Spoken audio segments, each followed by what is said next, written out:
This episode is general information only. Full disclaimers in the notes.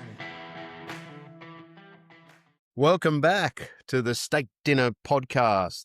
Real conversations for men in midlife. We're trying to cut through the noise and bring you the best research, resources, and practical steps on health, money, and mateship, so you know what to consider and where to look next. And the man of the moment, Josh Peterson. JP, how are you, mate? I'm good. It's a great sunny day outside, so very happy to be here. We're at episode 10. That's exciting. I'd expect you to be updating your LinkedIn at this point. I said when podcast. It gets to 10 episodes, I'd be sending it out. You'd be sending it out. Well, I'll be sending it out, yeah. There's enough gold in what we've already done to hopefully, and we already know guys are texting in and emailing you and calling and sliding into your DMs of TikTok, whatever that is. I don't know if I like guys sliding into my DMs, but you're helping a lot of people. So a lot of blokes, and thanks for listening, everyone. That's what we're trying to do. Help us all get back on an even keel and from there grow and get better. Love it. And last week, obviously, we're following on from our health trilogy. We're still in part one, the second stage of that, which is off the back of episode 9. Do you want to give us a quick recap on a couple of things we looked at? Yeah, so we sort of touched on, fueling the body. I think a lot of that was protein, trying to decrease a bit of carbs and inflammation in your body, setting up some daily habits. As hopefully everyone's had a crack at a couple of those things, just introducing one. That's all you need to do. So we talked protein, we talked cutting back on some ultra processed foods like the chips, the pies, and you have the chicken wrap instead of the servo pie. Yeah. Actually, little one, a lot of the boys at my office now are into still from the servo, but protein meals. I like those Muscle Chef meals. Yes. They've been around for a while. Yeah, but have they always been in service stations? No, I think I've seen them in service stations now. They sort of started off a little bit nichey and then they went to mainstream supermarkets and then they extended to service stations, which makes sense because service stations generally don't provide any sort of nutritious options. When you look at it, even the sandwiches and things like that, they're pretty rough. Everything's pretty rough in there. So I think having those pre-prepared meals that you can chuck in the microwave, certainly not a bad thing. The only thing I notice with those meals is there's a lot of sodium in some of them. Just be careful of the meals and just be careful about how often you eat some of those meals because some of them do run pretty high in sodium, and make sure you're not overdoing it. But definitely if you looked at comparing that to what's at a servo, I know which one I'd be picking, that's for sure. Yeah, well, even if you eat out at a Japanese restaurant, next thing you know, you're tucking into, like for lunch, you're tucking into white rice, Karaji chicken. You can, there is healthy stuff there, but geez, Karaji chicken's good. It's good, isn't it? Who doesn't like a bit of fried food and some white sticky rice? But anyway, so we're going to follow on, obviously, from last week. Couple of stats. 1 in 3 Aussie blokes over 45 have high blood pressure. Most don't even know it. Bit of a silent killer, that one. Does that shock or surprise you, that stat? I don't know enough about it, but I got a medical the other day, Josh. Excellent. Yeah. And as part of that, he said, and he was late for the medical. It was one of those ones where they come to your house and he was late and I said I had to leave early. So the guy, he's texting me, I'm running late. He was coming from Hornsby, which is, call it an hour away from my place. And he reckons he'd left an hour and a half before. So he tested my blood pressure, and the blood pressure, he goes, oh, wow, yours is absolutely perfect. And he said, I did not expect that because I had thought because I'm so late and I knew that you had to leave early that you'd be stressed around it. And you've known me a long time, Josh. It's interesting. Probably operate at a stress level. At a stress level, and sometimes it shows up in your face. You look bright red, and I don't even know if you're going to make it through the afternoon. Well, interesting. Yeah, I keep putting it down to the web camera. That makes me red. I know, but it's only your web camera for some reason. I think you seem to be the common denominator in all of this, if I'm being completely honest. I'm sure you're doctoring these. Interesting. I was just reading just the other day about that. I was reading a book. It's got like the top 100 health things you can do. And they were talking about blood pressure, and they were actually talking about just that, about that white coat anxiety that they factor in. So when they do BP tests, most people feel anxious when they're in the doctor's office. So they will tend to get an elevated blood pressure, or it's quite common to get that elevated blood pressure from the anxiety of just being in that doctor's office. So this is why I think you need to, if you can afford, or particularly at our age, just a home blood pressure kit, you can get them from the chemist, and that can definitely help. And just take a reading every few months, and because it is a bit of a silent killer. So a lot of people are running with high blood pressure, they don't even know it. So you'd know it. Does your Apple Watch ping that up? Oh yeah, you do get notifications. I know with my mother, hers is going off constantly because she's got high blood pressure and she's got arrhythmia. So but they're definitely good, those wearables. They're not perfect, but certainly they'll give you some good information about that stuff. Can I throw something interesting at you? You throw the hooks, which keeps everyone in till the end. That's what everyone wants from you, Josh. Sleeping less than 5 hours, research has suggested it can tank your testosterone. That doesn't surprise me at all, but can shrink your testicular volume. So essentially, you sleep less than 5 hours, you're running the risk of smaller testicles. How does that feel for you? You seeing any synergy with that at all? Oh, I'm just thinking, does it shrink one more than the other if you at a certain hours? I don't know. Only you would ask a question like that, whether it's even on both sides or just one I don't particular. know. I usually go to sleep as soon as I want to. Do you? But are you getting the sleep? Do you get? I don't track sleep? it. I don't measure it. I'm just, when I'm tired, I go to bed, and I'm probably up at 5:30, I guess. Yeah. I mean, when I heard that stat, I thought to myself, I got to start going to bed later. But anyway. Yeah, you don't want to be carrying them around in a wheelbarrow or something. That reminds me of a meme someone sent me yesterday. It was devastating. I won't even go into it. But yeah, there was some medical issues going on for a gentleman, pretty much carrying around his gonads. Testicular volume. Okay. Yeah, there you go. If that's not a call to action for a bloke, I don't know what is. But the comments. So we're going to be exposing a couple of health habits that are quietly killing blokes. One is around sleep, and the other is around checkups. And we want to give our listeners some, good places to look and some steps that they can take to try and get a couple of those things back on track. So along the way, obviously, there's going to be some confronting stats around that. Hopefully, we can get things turned around for some blokes, give them some good places to look. Do you want to kick us off with sleep and recovery? Well, I'm assuming that the numbers are still, you should be having 7 hours a night. Is that basically where it's got to be? Well, 7 to 9 is rule of thumb. I think it varies depending upon age and level of activity and genetics, and I think there's a few factors, but they give a general range of around 7 to 9 hours. Interestingly, a third of Aussie adults are not making that 7 to 9 hours, so they're getting less than 7 hours sleep Per night. Yeah, 1 in 3. All right. Yep. Yeah. Go to bed at 10:30, I guess, or 11. You're up at 5:30. You're away at 6.5. A lot of people are going to bed early enough, but then they're faffing around on their devices and screens, and then they're ruminating on certain things, and before they actually go to sleep, it might be midnight, and then they're waking up early. So I found that one quite interesting. Yep.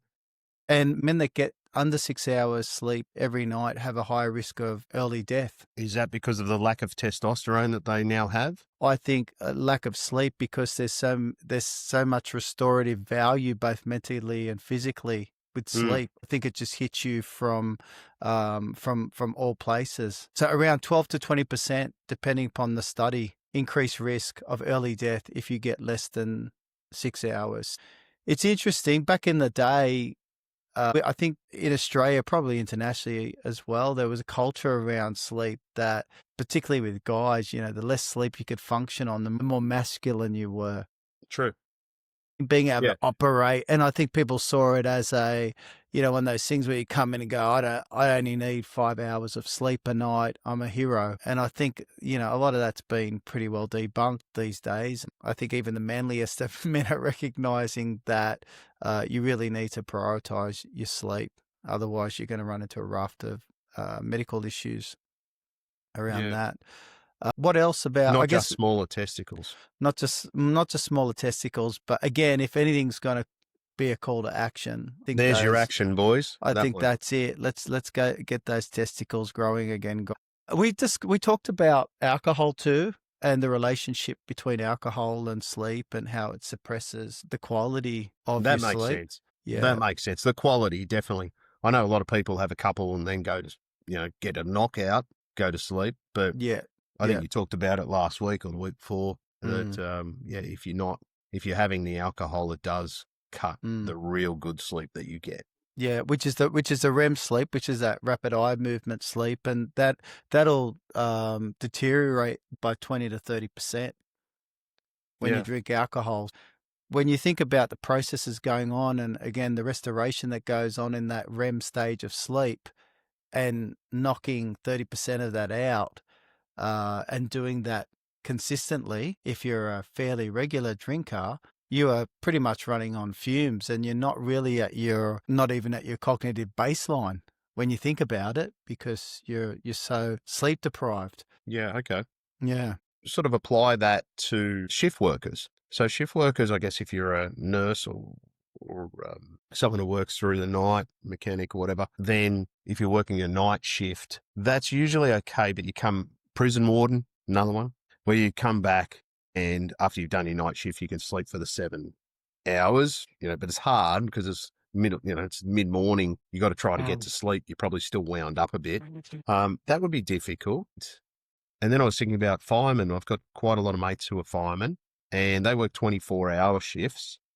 And usually, they'd go to bed at 8, 9 p.m. but they're still on shift during that period. So they can get a wake-up call, alarm, fire in the middle of the night, smoke alarms. That's usually when they're happening at night. Yes. Car accidents. So then they've got to jump out of that sleep, put their gear on, run downstairs and out the door. The broken sleep must really add up the for disruption. those people. So there'd be probably studies on that too. Someone could probably GPT that. Well, there it comes I'll back. drop something in the show notes, but I think there's a lot of evidence to support that shift workers die younger. Yeah. Okay. And it makes a lot of sense because they're working, we're not nocturnal creatures. You're doing everything to go against our natural circadian rhythm. And, use that example of the fireman getting woken up in the middle probably of a sleep cycle and the disruption that causes and the stress that it causes on your body and all of those. If you were to do that habitually, then it's going to have, you could do it every now and again, but if that's part of your day-to-day operating rhythm in terms of working a lot of nights and very disrupted sleeping patterns, then you have to almost accept that that's going to have an impact on your health, which means that you probably have to work a lot harder just to repair some of the damages around what that would cause. You also sleep cycles. Can you give us an explanation of those, of what's good, what's not? What can you do in your own bedroom, I guess? Yeah, look, I think when it comes to sleep, I think the first rule of thumb that I've seen across the board in terms of, sleep experts would agree that consistency is king. Going to bed and waking up at the same time is to create and stabilize that circadian rhythm. Any inconsistency in terms of creating irregularities in your sleep, when you go to bed and when you wake up, it's going to disrupt your testosterone. It's going to increase the cortisol in your body, going to create fatigue. It'll create irritability as well. So certainly the first thing you should look at is creating a good sleep schedule, going to bed and waking up around the same time. And that extends to the weekend as well. I think that's where a lot of people fall off the cliff. Difficult. Yeah. It is difficult. It is difficult. But understanding that your body likes to go to bed and wake up at the same time every day. It doesn't distinguish weekends, but you've got to live your life as well. Okay. You said something earlier about the rapid eye movement REM sleep. As Yeah. I understand it, is that, and that is like when you're doing emotional processing and memory consolidation. So Correct. if that's the case, like you think about the blokes who are probably listening to this podcast, like they're going through a huge amount of emotional processing, right? Massive. So does that mean there's a huge importance on getting that REM sleep? Yes, there is. Every stage of sleep is important, Okay. but REM sleep particularly, again, that's where your emotional regulation and your memory consolidation plays a big part in that. So if you're not getting that, to your point, then you're going to wake up very groggy. You're not going to be cognitively at your best, and it's going to impact you. And again, it's not about whether or not you do that every so often, but it's about if you're doing that day after day, week after week, you can imagine how that's going to chip away over time. And I think that some people have had such terrible sleep for such a long time, they don't even know what it feels like to operate at their best, because it's like they've got this lowered baseline and they think that that's just what it feels like. And a lot of people represent that as just getting older. Yeah. And I think, oh, well, this is what 45 feels. This is what 50 feels like. It's like, no, that's what 50 feels like for somebody that operates the way you do. But there's other 50-year-olds out there that are going to bed on time, waking up on time and looking after that, prioritizing that would feel like differently to what you're feeling. So, Mate, about the alcohol and the mm, booze, which does cut your REM sleep, I had speaking to a mate of mine who has made sure that he doesn't basically have alcohol in the house, only goes out hasn't stopped drinking, but he would go to the pub, when it's social, to go with somebody effectively. So, and that has led to a better outcome for sleep as well, which is very quick and easy thing, and probably saves him money too, to be honest. I think Uh, all of the above. Every day that he's not drinking, he's giving himself a better opportunity to sleep well. mm, He's saving money and, he's doing it in a way that's sensible, which is creating friction. We on talked bad about habits. this. That's right. Yeah. Yeah. Creates a fiction. I mean, as soon as you don't have alcohol in the house, it becomes more difficult. Just on that though, that friction you have to be careful because, the way we consume today, they're doing so much to remove any type of friction. You look at all the online bottle shops through Uber Eats and Menulog. Yeah. You know what I mean? And then it's, well, free delivery, spend $20. And then it's like, oh, now I can DoorDash, get, Ben and Jerry's to you. yeah. And then they have prioritized. Yeah. So if you want your drink in 20 minutes, Yeah. we can do that too if you want to pay us a few extra dollars. Yeah. So not only you're spending more, you're still drinking, and You're you're not spending getting your sleep, and you're not restoring your body. Yeah. Exactly. Alcohol's definitely a big one. Room setup is really important as well. Room temperature, keeping your room cool at night is important. Somewhere in the vicinity of 18 to 20 degrees is kind of an ideal temperature. Sometimes that becomes a sticking point though I experience this myself. I like the room cool because I generally run hot. I think a lot of guys do run hot just because of testosterone and things like that. Women tend to run a bit cooler unless they're experiencing, maybe perimenopause or something like that. When's that? Um, Episode 13? When do we cover I, that one? I don't know. Whenever I get the courage to cover it, but it won't be anytime soon. And I'll definitely have a woman on the show. I'll see what comes in from the fans, from the listeners. I'll They need might a want to fee. hear Josh's take on perimenopause. I don't know if my wife wants to hear my take on perimenopause, Geez, but I'll have to add a few too. yeah, I might come absolutely. on with a mask for that one. Yeah. Yeah, I'll be there with you, mate. Yeah, so keep the room cool, keep it dark, pitch black, those blackout curtains. Yep. They're good. Try not to let light into the room, and quiet, and keep it quiet as well. If you can't keep it quiet or you're running off a main road, then might be worth investing in earplugs. Some people like to do the white noise option where, they use, I don't know, their phone or a home pod and just play some sort of, waves or rain or, that type of thing. Yeah. Well, the other one is the earpods could come in handy if you're partner or wife snores, right? Snoring's a tough one, isn't it? Oh, my wife doesn't snore. Does your wife snore? Yeah, occasionally. Can we Occasionally. bleep this out? No, My answer there, yes or no? I'm curious. How does that like? Is that something that you just get used to? I'm pretty sure I do it first. I think Okay. I think that she's doing it in sympathy All right. to me, trying to drown me out is my guess. But mate, I had so many well, when I was probably 40, I had mates, 50 plus, and they were all on those CPAP, where like if you go on holidays or whatever, they'd have to put They on have the to mask. take them. Yeah. Yeah. My brother uses one of those. Can also track their sleep, right, on your Apple Watch or whatever else you need to do. Sleep trackers are good. They're a double-edged sword, Kieran. Sleep Mm. trackers. I've got them all. I love Of course tech. you do. I love every health monitoring device I can get my hands on. So I've got the Aura Ring.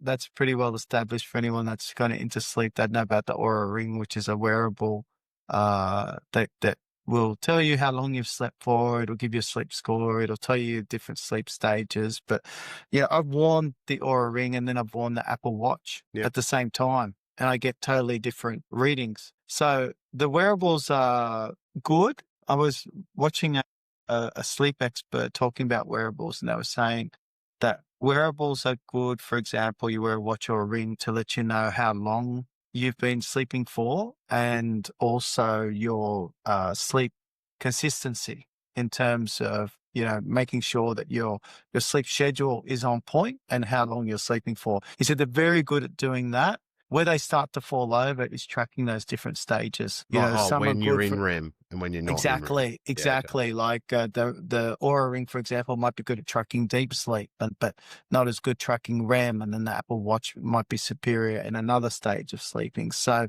there's no magic wearable that's going to tell you spot on. Like, for example, doing a sleep study where they set you up on and put 1,000 different wires on you. So you're not going to get that type of reading, but it's good. I've also had other people, like I had a mate I was talking to. He ended up just putting his Aura Ring in a drawer because it was stressing him out, because he was getting anxiety about his sleep score and how much sleep he had. And, it was a bit like going for him. It was like going to the doctor's office. And it's funny. My wife and I, we were in bed the other morning, and she said, "Oh, morning, how did you sleep?" I said, "Let me check." Right? Let me check. It's like, can't I just say how I slept? No, I have to go into my phone, open an app, and then if the score's good, I go, "Yeah, I slept great." Just have a screensaver on that your sleep was good. You'll feel good. It's just ridiculous, like we're so, well, I am anyway. We're getting so much ingrained in these devices and things like that. Yeah. That we're losing that sense of, being able to use our own feelings and intuition into how we feel. So I'm saying they've got their place, but you've just got to take them with a grain of salt, I think, as well. My mum had poor sleep after caring for my father who had cancer and passed away. So she was up a lot for him and then ended up with pretty bad sleep. And so she went down the rabbit hole on that. And caffeine was a big one. She was a lot, maybe have a couple of coffees, but also cups of tea. And when she realized that they've got this huge half-life in hours of each cup of coffee that you are effectively stacking on top of the half-life of the other one you've just had. Correct. So much so that she must have been pumped with caffeine by the end of trying to go to bed and thinking, why can't I sleep? It takes about 12 to 14 hours to get rid of caffeine. It's got a half-life of about 6 hours. Yeah. So if you think about that, if you have a cup of coffee at 4 p.m. and go to bed at 10 p.m., half of that caffeine is still in your body. Yeah. So and how many of that? So does how many that have you mean had? that the other half sort of finishes off about 2? Yeah. And let's just say I had a double shot. I'm always grabbing double shots of espresso. Who doesn't love a double shot? Absolutely. I love double shots. But I usually would have it at 6 a.m. and probably another one at 9, roughly. I won't drink coffee after, generally, we're saying general rules here because, I can be Yeah. I can just not take my own advice regularly. But generally, I won't have coffee after 10. Hmm. I have my first coffee around 6:30 and then I have another one around 9. That's it. And I won't drink coffee after that because I know it affects different people. Physiology is important as well. That plays a part. For me, caffeine destroys me. It destroys my sleep. Every time I go out, if I have a function on and I go back to my family's place and they have coffee, my sleep's dead. I can't say no because fresh coffee is in my face, but you know what I'm saying? It's like, I know I'm going to get punished for it when I go to bed. So, but yeah, definitely coffee. Massive one today is the screens and the blue lights. Yeah. Are you a scroller? Do you go into bed with your phone and start No, but opening up X and going I down? probably do it in the morning, definitely. So that maybe not as bad. No, not as much when I'm going to bed. No. So does that mean you're I don't even fairly do like the crosswords or the wordles or the, all of on the those app? things that a lot of people do just before they go to bed, but that's on your phone. Yes. Next thing you know, they're wired again. Yes, Scrolling through yes. Which is X funny or- because they think they're doing it as like a calming exercise before Yeah. bed, but it's like it's anything but calming, Yeah. which is interesting. So Well, what do you sounds like do you've then? got quite a few there, mate. So we've got some calls to action Yeah, that the lads can try out. yeah. One So of 5 things that they could try this week and see I how they think go. if just try to go to bed, I would say 2 things, Mhm. 2 or 3 things. Try to Yep. go to bed and wake up at the same time. Okay, setting alarm effectively for the morning and Setting an alarm. They say if you got to wake up with an alarm, your sleep is probably all over the shop. So ideally, you shouldn't have to wake up with an alarm if you go to bed and wake up at the same time. Once you've got that healthy rhythm sorted, yeah. and get off the screens and the blue lights an hour before bed. There's a rule of thumb that it's called the 3-2-1. 3 hours before bed, stop eating. 2 hours before bed, stop drinking. 1 hour before bed, get off the blue lights and the devices. You mean stop drinking water and tea and Stop whatever, drinking milk? fluids. Get your fluids out of the way. Unless if you're thirsty, sip. But don't go chucking down cups of water and stuff like that late at night before bed. It's going to disrupt your sleep. You're going to get up to use the toilet through the night. You've got plenty of time through the day you should go pretty heavy on the water in the morning, rehydrate yourself, and then you should taper down your water as you go Sounds through the about day right. towards night. It's just setting yourself up for success, right? So try a couple of those things. Set your charger up for your phone in the kitchen or something. Leave that on, then go to bed. Don't put it on your bedside table. Yeah. That is just, if it's in arm's reach, that's, I've tried get yourself a $10, the old school time clock radio. So they're at Aldi actually at the moment. Yeah. Not yeah. pretty cool one. Even if you do have a smartwatch, I put my smartwatch on the bedside table. Oh yeah. Because it acts like a clock. Same sort of principle.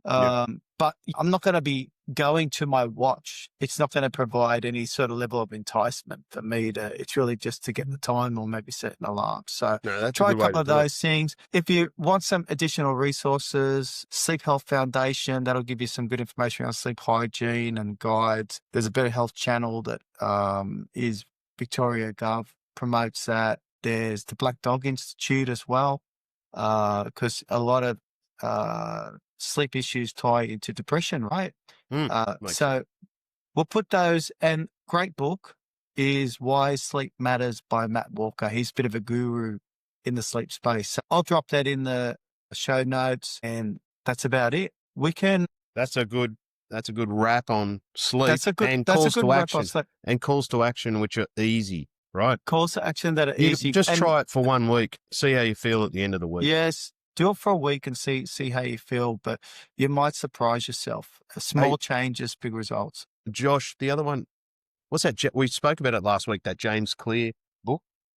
Atomic Habits. Atomic Habits. I reckon Yeah. that is worth reading because once you find some of these things that you want to work on yourself, the Atomic Habits sort of give you the processes of how to make those habits become habits, good habits. Yes. Yeah, I could definitely see it on these sort of things, like designing your process or your wind down for sleep. Yes. And I think part of that from memory with the habit stacking is try to add new behaviors with existing unconscious behaviors. So, for example, if you want to do a new habit, do the new habit before or after you brush your teeth, for example, something that you know that you do habitually, and then you add that before or after something that you're already doing habitually. That's And right. that's the kind of habit stacking part of it. But that's interesting. Medical checkups. I think Okay. you should run this segment. Only because I've just had one. We've already got a couple of hooks on this one, but Oh, so I'll just start the stats. See which ones of these to the listeners they think about. One, you've already talked about the 1 in 3. A third of men over 45 have high blood pressure. 1 in yes. 6 men will get prostate cancer at some time by 85, right? 1 in 6 men will get prostate cancer by 85. So that's a pretty Prostate high stat. cancer, That's if you live to 85, you're going to have it almost as well. yeah, So definitely. bowel cancer survival rate is a big thing for me and my family. 90% survival rate if it's caught early. But here's the kicker. When you get to 50, you get these free kits. Only Have you got one? I've got one, but I had a full colonoscopy, etc., because I've got it in my family. Oh, okay. And so it's, that's what my father passed away from. So Oh, okay. it's a big thing. So I have a colonoscopy as part of that process, but only 40% return their free kit, 40 to 45%. It's When you crazy. realize that 90% survival rate if you get it early, guys, that's huge. It's crazy. Can I give That's an a extra couple, JP? Of course, of course. 66% of Aussies will be diagnosed with skin cancer by the age of 70. Wow. Something has to be done on that one. If you're an Yeah. Australian, and for worldwide travelers, Particularly for the difference Australians. between going to Europe and being in the sun all day, and then being in Australia, and maybe, I don't know, I'll find out from you for South America.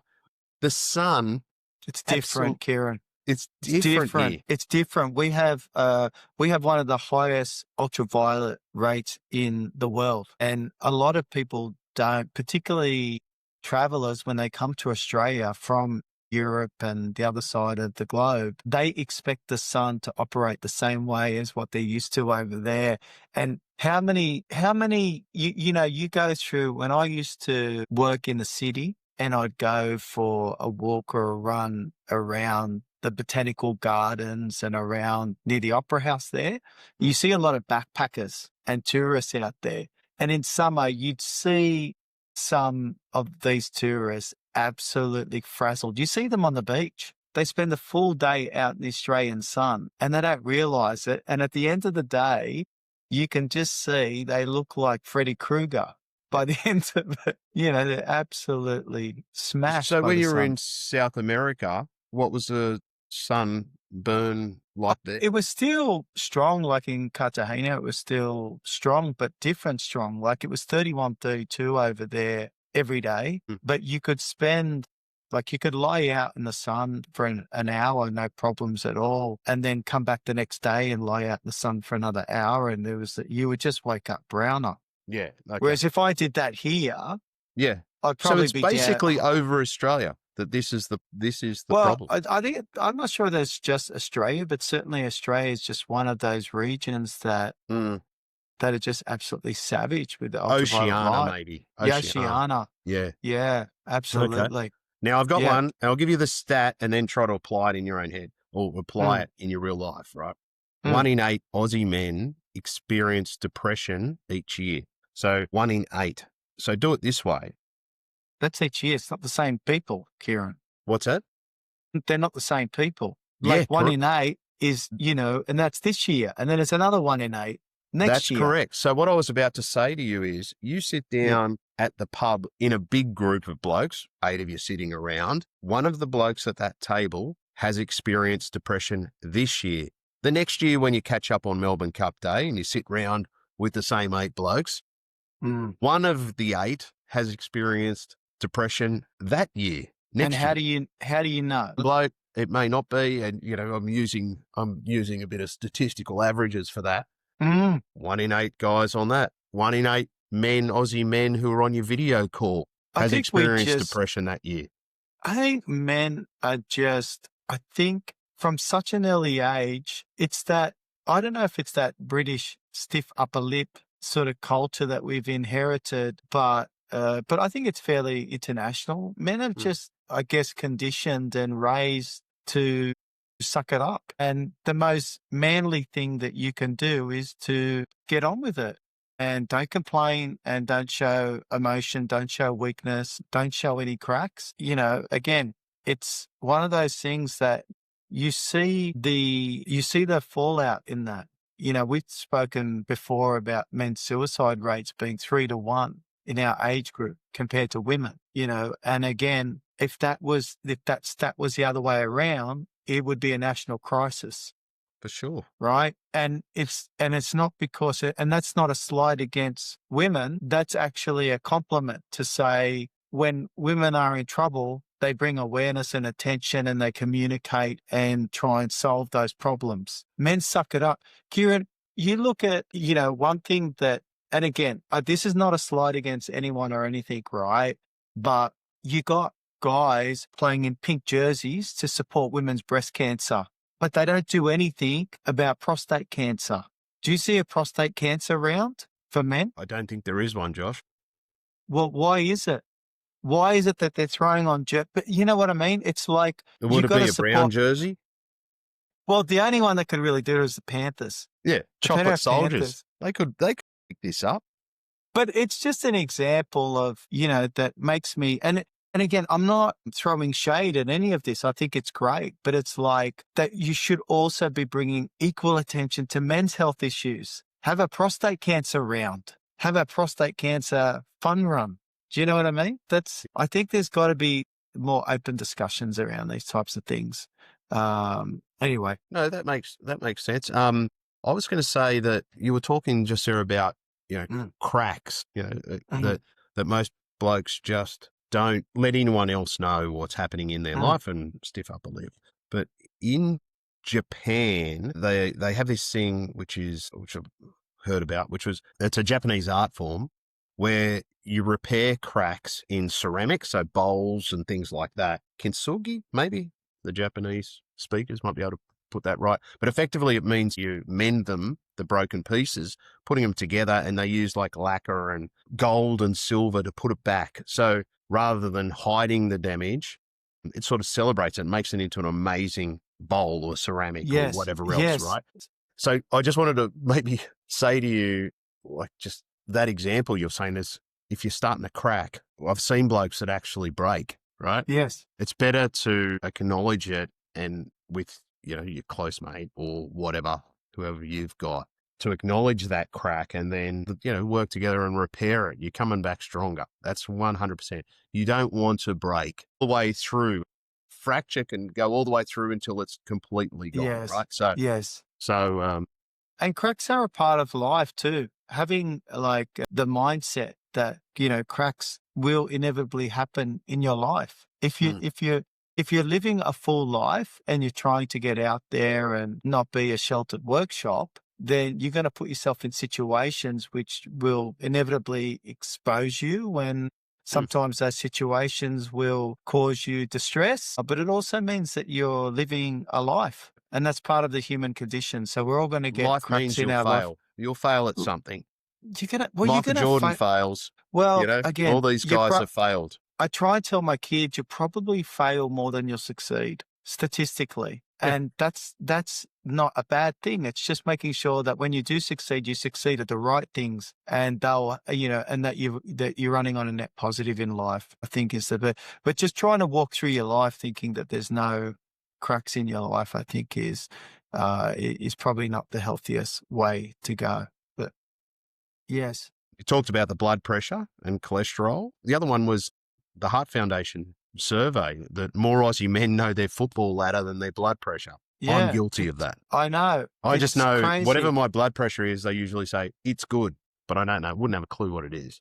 Yeah, I think and this is where I think, we've spoken about empowering yourself to get educated, because I think it's good to know what good looks like before you go into the doctor's office and not just rely on them to tell you it's good, some doctors will tell you your testosterone levels are fine. What that means is that your testosterone levels are in normal range. Normal range doesn't mean optimal. No. It just means it's a normal range for average. Well, two out of three people are overweight or obese. So what are you rating me against? So I think it's really important for people to actually understand what healthy and optimal looks like for your age instead of what are the normal ranges, because I think that can lull people into a false sense of security about their health. So That's interesting. You just said about testosterone levels and things.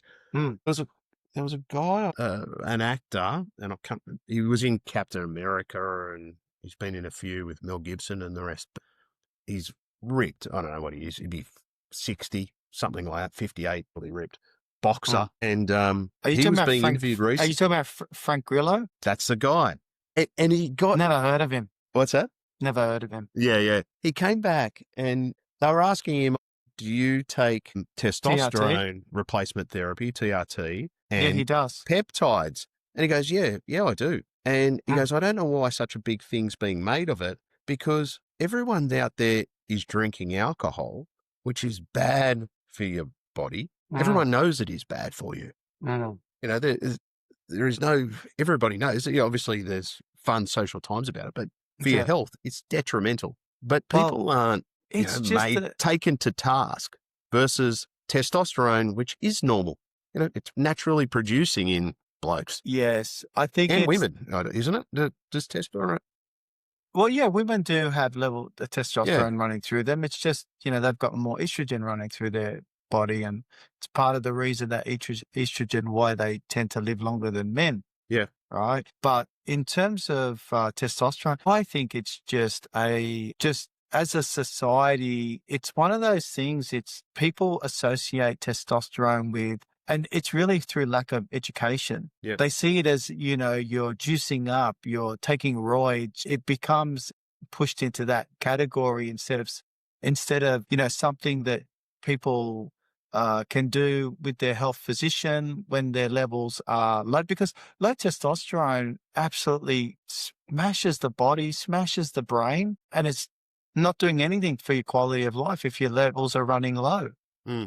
I mean, why do women take hormone replacement therapy when they go into menopause, perimenopause? That seems like that's well acknowledged and funded by the government and that's everything HRT. else. This is TRT. Yeah. It's basically the equivalent for men. Yeah, okay. So I don't know enough about it. Maybe we should do a deep dive on that one, JP. I think so. It'd be good to get someone on here that really knows TRT someone who's backwards. On it. Someone who's taking it. Let's get Frank on. Let's get Frank Grillo on there. I don't think he's going to take the offer, but anyway, if anyone knows him, reach out. Reach out. Big fans. The other one, we touched on earlier about prostate health and prostate cancer, and that one is just absolutely that's a big killer. And such a simple test for early detection. Those PSA tests. It's a non-invasive blood test that you can do. It'll check your PSA levels, check the protein in your blood, and if there's anything unusual, they'll take you out there for something a bit more invasive. But certainly, it's interesting. Wife's father, he's passed away now. I never met him. He passed away probably 12, 13 years ago.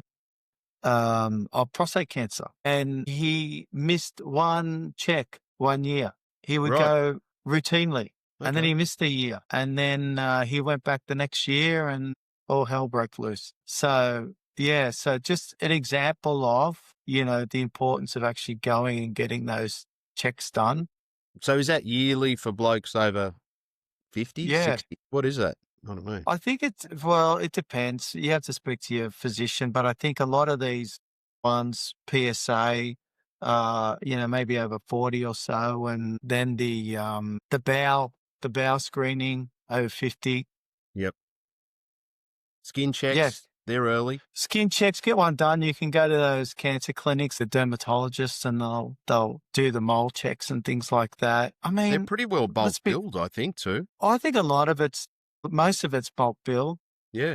That you can do. And to be honest, you could get this done in a day. Like if you cleared your calendar for a day, you could get all this done. You could go get a checkup. You could go and get your skin checked. They're low to no cost and they don't take a lot of time. And generally once a year, Kieran. Mm. It's not a huge ask for people to give, a day to their health to do Well, all the checks and in Australia, you balances. get 10 sick days a year. Most blokes wouldn't probably take 2. But Just actually, that's quietly. a really good point. How about that? Mm, mm. Use your sick leave or health leave or Yeah, whatever it's take a day to get it done. get all this stuff done. Yeah, Mentally, it'll make you go, bang, I've done that. The same thing we were talking yeah, about last week. Clears up your, 100%. get your wills done, get your Yeah, powers of attorneys yeah, done, get your yeah, finances done. All of these things add to a happier position for you, which will give you a better outcome come on your life, on your yeah. well-being. I think a lot of guys, they've still got that mentality of I'd rather not know. Mm. And it's like, well, when you get sick, you're definitely going to know. Yeah. Right. So do you want to know about your risks or do you want to know when you've got something that you can't come back from? So definitely get that done. And obviously, always do your own research. Yeah, do your own research. Try and link up with a reputable health professional. I think it's really good to find some sort of a relationship with a health professional, GP, or even a functional medical doctor who they operate a bit more holistically in terms of the way they do things. And it's What's a that bit more called? A functional? they're called functional medicine or integrative medicine GPs. Okay. So what they tend to do, they're more expensive, right? But they're a lot more thorough. They'll run a lot more tests than what a GP would run because a lot of those tests are bulk billed and they're approved. Mm-hmm. Whereas if you want more kind of invasive testing done, the functional medicine doctor or your integrated health professional will take you through those. What they're trying to determine is probably more root cause analysis, where I think a lot of, you go to a GP and they'll tell you that your cholesterol's high. Yep. But they're not spending enough time to really find out about people's health. And there's certainly not much discussion from what I've seen. I don't know in your circles, but generally they'll tell you that something's wrong and they'll tell you here's a medication that you can take for said thing that's wrong. I don't see a lot of doctors sitting you down for 20 minutes to say, tell me about your diet, tell me about this, tell me about your level of physical activity, tell me about what's going on in your life. And you know what I mean? It's kind of like high cholesterol, try and get it down. And then if not, we'll put you on tablets. Yeah. I don't know of a functional or integrative medicine one. Mine's usually just on a local medical centre. In, out, wham, bam, thank you, ma'am, whatever it is. I very rarely go. But I would like to do that, JP. So I'm going to see what Have I a can look find. at it.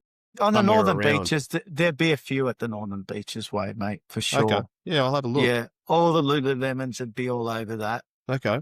They love all that stuff. That and the Pilates. Love it.